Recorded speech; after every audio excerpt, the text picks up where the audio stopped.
I'd say this is our most concerning issue right now. You're looking at all these doubling the wages. You're trying to figure out how can I make this work in the year going forward. As Washington County's Walt King listens to the new updates to the H-2A labor rule, a rule governing who can work on his farm and how much he has to pay them, he can't help but think of all the work he's left back on his farm. However, what he's learning at this meeting in Jackson is just as important to the work he could be doing. When you don't deal with this kind of thing on a daily basis, and you're doing other stuff, then you get into it, it gets confusing and you get a little bit lost. So Mississippi Farm Bureau Federation organized this meeting with labor and legal experts in hopes of clearing things up for this full house of farmers.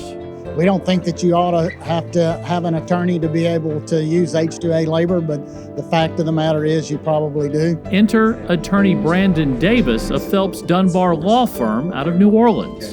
Phelps Dunbar is leading the legal battle with the Department of Labor on behalf of farmers nationwide. We certainly identify with the frustration of American farmers, and that frustration in particular is not knowing exactly how the government will enforce the new rules and not knowing when or whether the courts may afford relief. Our hope is that the position that we've taken in our litigation is acceptable by the courts and that the courts understand that this is federal regulatory overreach. And whether we can obtain that outcome is yet to be seen. But until a decision is made, growing our nation's food supply is ongoing.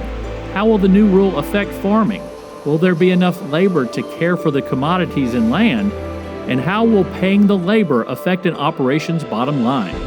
Too many questions and not enough answers from a rule that went into effect this past July. Well, if you want me to be honest, I asked Mr. McCormick out there in the hall a while ago, I said, where's the lisinopril? He said, what's the lisinopril for? I said, it's for blood pressure medication. It was certainly good to bring some clarity. There was some, I felt like at least from the Department of Labor, there should have been a little bit more concrete information given for the new proposed rule. Either we have to have something like this, or they have to get more effective about telling you and explaining what the rules are.